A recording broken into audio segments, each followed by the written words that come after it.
a morte, uma palavra que carrega em si o peso do fim. Mas e se a morte fosse apenas o começo? E se o propósito de uma vida inteira pudesse ser redefinido, mesmo depois de a pessoa ter partido? Imagine a história de um homem cuja linhagem moldou nações, mas cujo destino foi selado por uma traição. Um homem que, apesar de nascer para a grandeza, escolheu o caminho da escuridão. Essa não é apenas a história de Esaú. É a história de como uma escolha, feita no ventre de uma mulher, ecoou através dos séculos e redefiniu a história da humanidade. Ela era Rivka, a mulher escolhida. Mas o que se passava em seu ventre era diferente de qualquer outra gravidez. Dentro dela havia uma batalha. Não era um desconforto comum, não era uma simples ansiedade de mãe de primeira viagem. Era uma guerra. 2 bebês, 2 almas lutando por espaço, por predominância. Sempre que Rivka passava em frente a uma casa de estudo da Torá, sentia um dos bebês chutar, vibrar, como se estivesse clamando para nascer ali, naquele ambiente de santidade e sabedoria. Mas o que a deixou verdadeiramente angustiada foi o que acontecia quando ela passava por um templo de idolatria. O outro bebê também chutava, mas com uma fúria diferente, como se estivesse dizendo: "É aqui que eu quero estar, é para cá que eu pertenço." Rivka, uma mulher de fé profunda, não podia entender. Como seu corpo poderia gerar o sagrado e o profano ao mesmo tempo? Ela sentia que sua gravidez era um paradoxo, uma dicotomia que a deixava confusa e atormentada. A batalha dentro de seu útero não era apenas física, era uma luta espiritual que a amedrontava profundamente. A Torá, em sua sabedoria, nos diz que Rivka foi procurar uma resposta, e ela a encontrou no lugar mais puro, na casa de Shem, o filho de Noé, um profeta e um dos maiores sábios da época. Ela o questionou, e a resposta que recebeu mudou tudo o que ela sabia sobre sua própria gravidez. Shem, com a voz serena de quem carrega a sabedoria de eras, revelou: "Rivka, você não carrega apenas 2 filhos. Você carrega 2 nações. E o mais intrigante é que essas nações jamais estarão em paz. Quando uma subir, a outra cairá. Quando uma for vitoriosa, a outra será derrotada. Não haverá harmonia entre elas." Essa profecia, que deveria ter sido um alerta para todos, foi um segredo que Rivka guardou em seu coração, sem jamais revelar ao marido.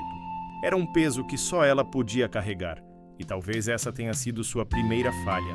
A decisão de não compartilhar essa revelação com Yitzhak plantaria as sementes da tragédia que estava por vir. Quando o dia do parto finalmente chegou, a profecia começou a se manifestar. O primeiro a nascer foi Esaú.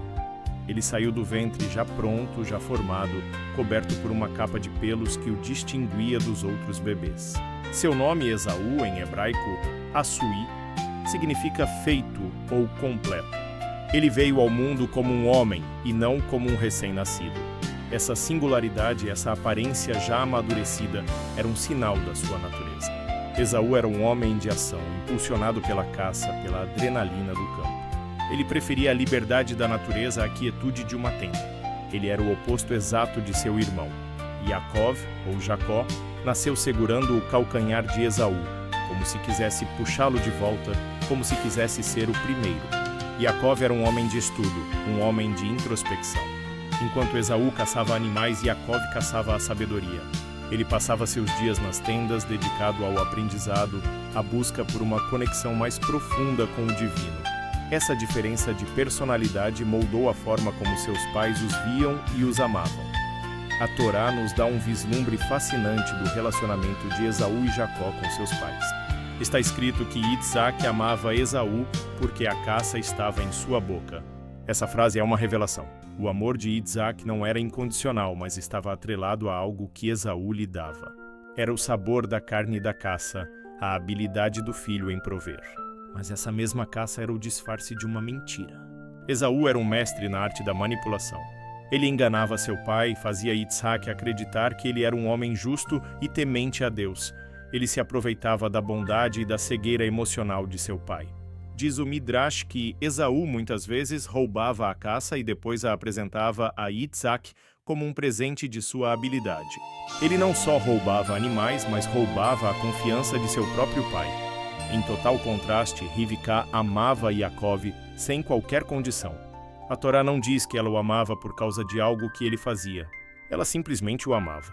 Rivka via a pureza de seu coração, a sinceridade de sua busca espiritual. Ela sabia que Yaakov era o verdadeiro herdeiro da linhagem, o continuador da missão de Avraham e Yitzhak. O amor dela por Yaakov era incondicional, assim como o amor de Deus por seu povo. A primogenitura, nos tempos antigos, não era apenas um título, era um direito sagrado. O primogênito era o herdeiro espiritual da família, o responsável por continuar a linhagem, a tradição e a missão de Deus. Era um dever, um privilégio, uma responsabilidade. Mas Esaú, o homem que vivia para o agora, para o prazer do momento, não via valor em nada disso. O cenário estava montado para o maior erro de Esaú. No dia da morte de seu avô, Avraham, Yaakov preparou um guisado de lentilhas, uma comida tradicional de luto. As lentilhas, em seu formato redondo, simbolizavam o ciclo da vida, a morte e o renascimento, pois uma vida havia se fechado. Esaú, voltando do campo, exausto e faminto, viu o prato e sua visão turvou. Ele não viu o simbolismo por trás da comida. Ele só viu a sua própria fome. "Estou morrendo de fome!" ele clamou a Yaakov. "Dê-me um pouco desse guisado."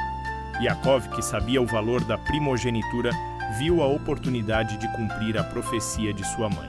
Ele fez a proposta: "Eu te dou o guisado, mas em troca venda-me a sua primogenitura." A resposta de Esaú foi chocante. Ele desprezou a primogenitura. Ele a considerou sem valor.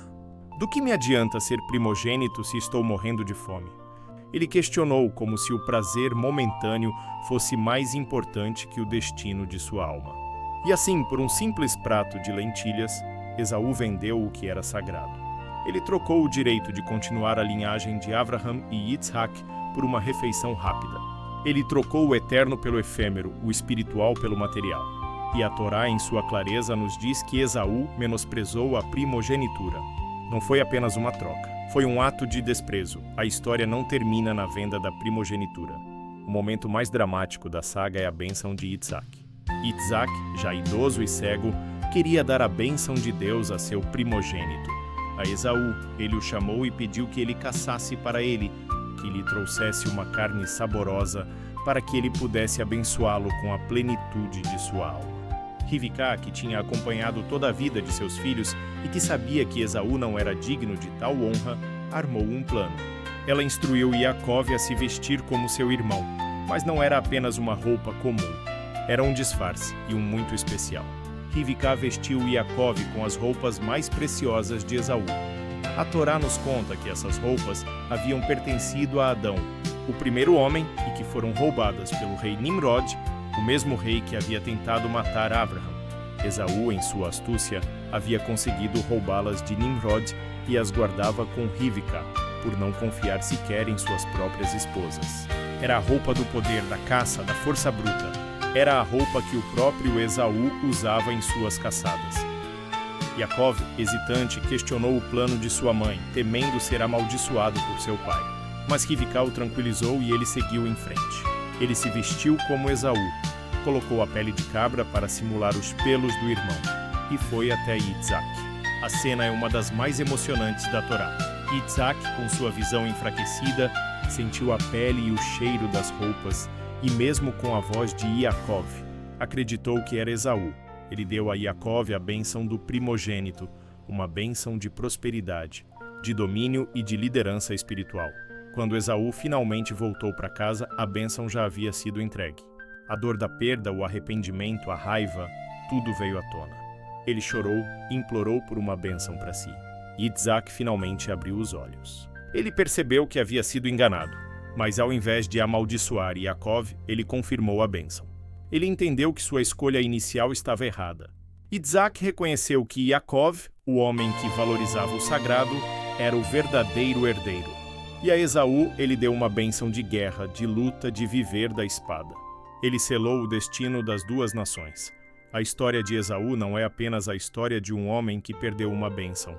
É a história de um homem que teve tudo para ser grande, mas que escolheu o caminho errado. Um homem que tinha livre-arbítrio, mas que o usou para o mal. Os sábios nos ensinam que o erro de Yitzhak e Rivka foi não ter reconhecido a individualidade de seus filhos. Eles tentaram educar Esaú, o caçador, da mesma forma que educaram Yaakov, o estudioso. Essa abordagem única fez com que Esaú se rebelasse, sentindo-se incompreendido e desprezado. Ele poderia ter sido um caçador justo, um homem do campo temente a Deus. Mas ele escolheu usar suas forças para a mentira, o roubo e a idolatria. A saga de Esaú e Yaakov é um lembrete poderoso. As pequenas escolhas que fazemos todos os dias moldam nosso destino. Menosprezar algo sagrado por um prazer momentâneo, enganar aqueles que nos amam, escolher o caminho mais fácil ao invés do caminho mais justo. Essas são as escolhas que Esaú fez, e as consequências dessas escolhas ecoaram por gerações, moldando a história do povo de Israel e de Edom, a nação que nasceu de Esaú. Se você se sentiu tocado por essa história, é porque ela carrega em si uma verdade universal. A verdade de que o livre-arbítrio é nosso maior presente e também nossa maior responsabilidade. Se você quer continuar a jornada de descobrimento e se aprofundar em histórias que